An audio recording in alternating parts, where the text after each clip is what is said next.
No, no, no, no. એ ભાઈ હું આ ગોતકીના મારો આ લુડામાં કાંઈ નહીં રોહિતભાઈ, આયે 10મું ને મેં 12મું પાસ કર્યું. વેકેશનમાં બેઠા બેઠા લૂડો રમવું. ભાઈ તમારી આગળ ઘણો કામ ધંધો છે. એનવી ઇમિગ્રેશન વાળા છે ને બહાર મોકલે છે. હજી તો હું હમણાં ગોવા જઈને આવ્યો. એટલે ભાઈ ગોવા નથી તમને મોકલવાના, ભલા મણાવ પૈસા કમાવા અને નોકરી અને કામ ધંધે મોકલવાના છે. વિદેશ મોકલવાના છે. ઈ પણ સિંગાપોર મોકલે, મોરિશિયસ મોકલે અને બીજી ઘણી ખરી કન્ટ્રીમાં તમને મોકલે તો શું વાંધો છે?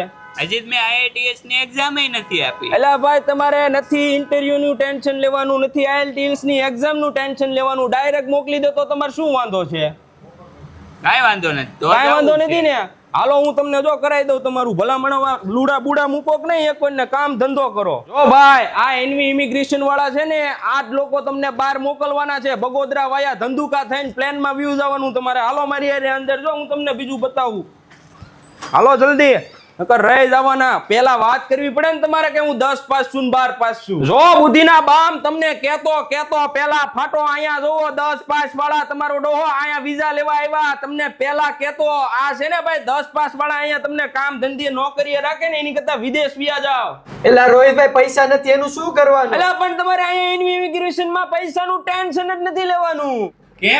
કેમ કે છે ને ભાઈ તમારું ટોટલી કામ થાય, વિઝા આવી જાય પછી જ પેમેન્ટ આપવાનું છે. બીજા ગોળે ને ભાઈ લાવો 4, 5, 20 લાખ એ બધું બંધ. અહીંયા તમારું કામ થાય પછી જ પેમેન્ટ કરવાનું. રોહિતભાઈ ખર્ચો કેટલો થશે તો? અરે ભાઈ ખર્ચામાં તમારે 3 થી 4 લાખ રૂપિયામાં વિદેશ મોકલી દેવાના. તમારે ત્યાં જોબ પણ કરો અને કામ પણ કરો.